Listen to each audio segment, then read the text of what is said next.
Our first panel discussion will discuss the landscape of the Middle East.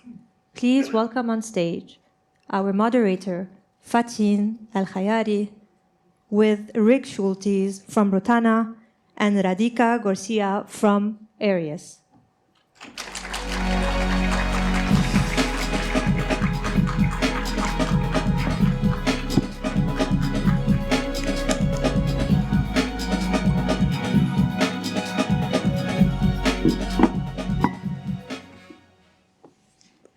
Thank you and welcome. How we say it in the Middle East, marhaba bikum. So, the Middle East has been in the spotlight over the past few years. We've been seeing many locations buzzing, starting from the Emirates with Dubai taking the stage for quite a few years, to Qatar hosting the World Cup, and now we're seeing Saudi Arabia with their 2030 vision. So there is a lot going on in the region. Along with this, we have seen a lot of relocation as people and businesses are moving there, taking part on these opportunities. Let's go next. AltoVita, we are proud that we have supported our clients for every step of the way during this journey. And not only our clients, but operating in key locations across the Middle East, we have built a strong partnership with both well-known chains and also local brands. And we strongly believe that the collaboration with these partners are the foundation of our success, and we're very proud of it. So let's start this panel.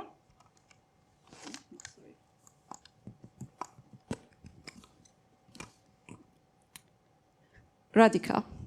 Okay, so with a lot going on in the Middle East, how are the RMCs or businesses in general plan their relocation projects, knowing or taking in consideration that many of areas like Saudi Arabia have very limited supply?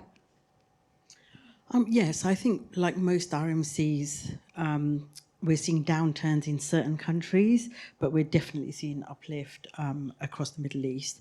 I think for Aries specifically, we've probably seen about 20-25% increase, not just with existing clients, but new clients coming aboard or coming into the market, especially as the Middle East gives, lots of companies quite a lot of tax breaks and that, so it's making them very advantageous. And we're definitely seeing some of our existing clients very curious about what that means outside of hospitality in the tech industry, and that.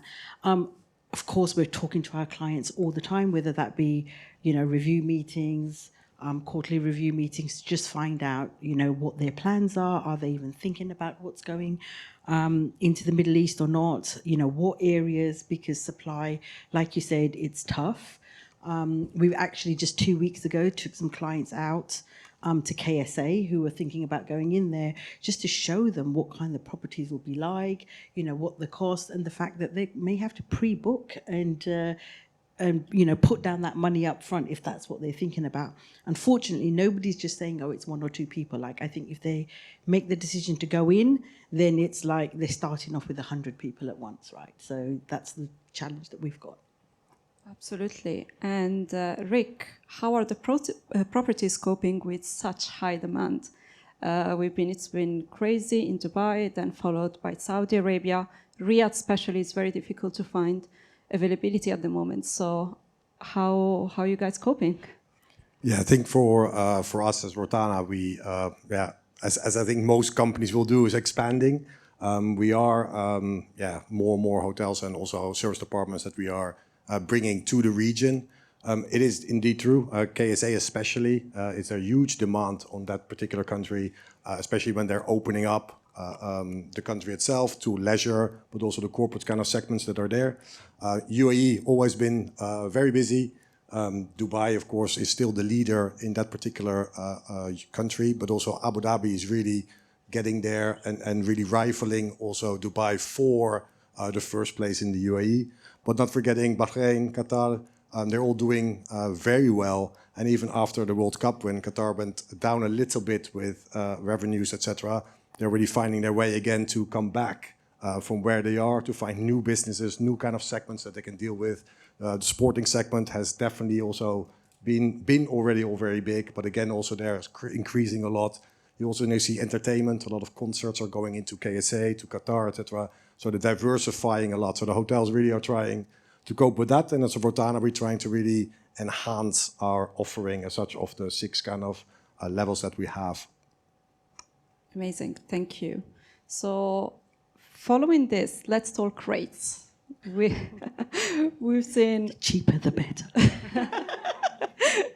Exactly. So, Rick, what kind of rates we will see in 2025? Better start just over there. Yeah, well, for us as such, and to be fair, in the Middle East, the rates are going up. There's not much else we can do. Of course, it's always a supply and demand that we will have anywhere in the world. There is simply not enough hotels. If you're looking at, for example, the UAE in 2030, and everybody thinks that's still far away, but in the end, within a month's time, that's only 5 years away, the UAE alone will have 23,000 bedrooms that they will add into the country itself. Looking at the country, that would be mostly Abu Dhabi and Dubai. So there already, also Riyadh will be the same kind of thing. We just opened another hotel there, a 4th one. Rates are going up. To get that stagnant a little bit, there needs to be more supply and also more interesting supply. So we're also looking at hotels that we do that, of course, are still full service, but also more apartments where you have only a one-click entry and there's only one person there, and actually that will give your whole service offering that is there. So rates are fortunately I don't see coming down for the next few years, but hopefully you never know if there's anything else.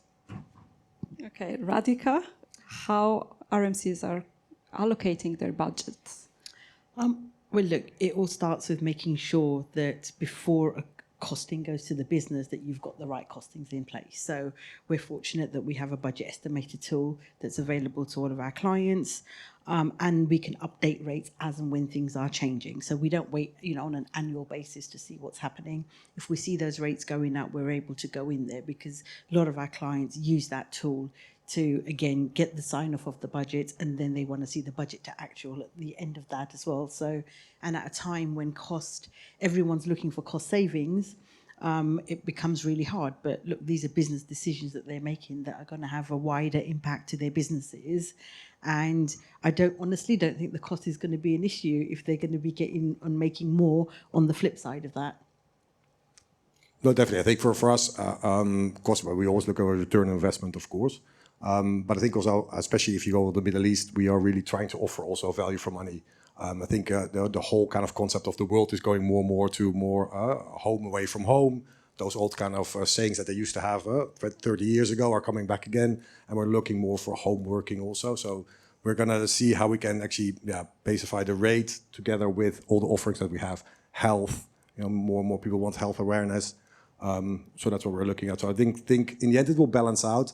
Maybe not in the first 1 or 2 years, but definitely afterwards you'll slowly see that getting in sync again, like you would see in other areas.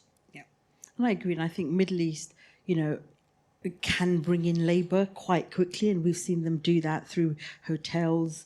Getting these buildings up as quickly as possible. We recently saw it through Brexit with a lot of financial services companies wanting to go into Europe, and it was amazing how quickly these buildings can go up, and that supply and demand is there, which will help hopefully then kind of bring the market back into line from a cost perspective. Amazing. So you mentioned expansion, and we've been seeing that a lot of brands has been expanding rapidly in the Middle East. From my personal experience, I saw so many properties under one brand in the same road, such as Rotana and many others. So Rick, can you talk a little bit more about this expansion, knowing that Rotana is also expanding in Europe? So there's exciting news coming on. So how do you cope with this expansion, and how do you maintain your core value as a brand, also expanding in new markets such as Europe? To be fair, it's difficult. I think we're expanding at the moment with about 12 to 15 hotels a year, which is quite a lot for a company that at the moment currently has 84 hotels.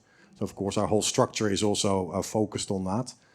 So that definitely is a little bit more difficult. Also our expenditure is really from yeah, the East, we're all moving actually, we just opened in Pakistan. So again, a total kind of different country with different kind of necessities. We're also opening soon in Senegal, which is again, totally different kind of setup that is there. And indeed, then we go to the UK, which will be not our first, because we are actually in the European side in Istanbul. And we also have a hotel in Bosnia, but we'll actually will open in the UK, which will be hopefully on Q2 of 2025. And that again will be a new, it will be the old brand of Centro. So one of our brands is called Centro. But it will actually be a new setup of a bit more interactive. So that's actually where you have the first touch, one key. So actually one key will open the whole hotel for you as a service department. What we're also looking for there is then also to ask for what the client wants. We've got service departments in there, but also hotel bedrooms. And it will actually be all in one building. So yeah, to open that, and if you also think that the UK for us will be 22 hotels by 2027, which is a vast amount. We'll see how we can do that as a salesperson also to get that all covered there. But yeah, the increase is massive, but we're really trying to do that really with the people that are on the ground. So people that are local, that people that are knowing where they are, what the culture is, etc. We've got, of course, a lot of cultural trainings also within Rotana to make sure that also people like, say, for example, myself that live in Europe know how all the different cultures of all the different countries that we deal with work. So I think that's where we're really trying to all embody itself for training of the staff, getting the local people in there, and keeping also the brand culture, which is really treasured times, as we call with Arjan. So we really want to make sure that really we are KSA for the KSA hotels. We are the UAE. And also when you come to us, you really feel a home away from home, but also you really feel that you are still participating in a country. Thinking also that most of the companies are now, looking for homegrown kind of hotel chains. Amazing. Radhika, would you like to give your point of view? I mean, I think for us as RMCs, we have to rely on our partners who, that's the role that they do to give us that market update, what they're seeing, where they're seeing that, so we can relay that back to our clients to make sure it meets with their strategic desires. But, we're not going to go out and see what the market rate is and that. We're going to speak to our partners such as AltoVita to make sure that it's within range, so the information that we're giving to clients is the most accurate that it can be, knowing that there might be some volatility. Amazing. Thank you so much. Radhika, I have another question for you. We've seen, as I mentioned earlier, we don't work only with big brands, but we work also with local brands that we vet, we go, we meet, we make sure that they're up to standards. As an RMC, what is your preference? Like when you relocate your employees, would you like to go for the big chains that you kind of know what they offer, or would you trust like a local brand, knowing that is up to standard quality? Well, I don't think the RMCs would probably have that choice, right? That choice goes to the family that's actually relocating based on what their needs and requirements are.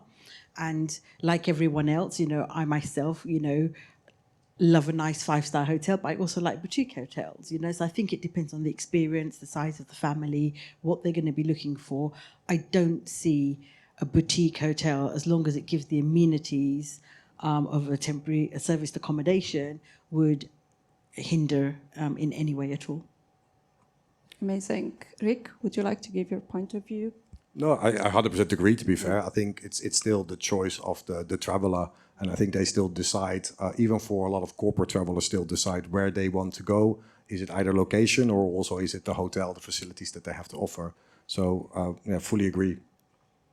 Amazing. Thank you so much. We come to the end of our panel discussion, and appreciate you being here, and shukran to everyone. Thank you.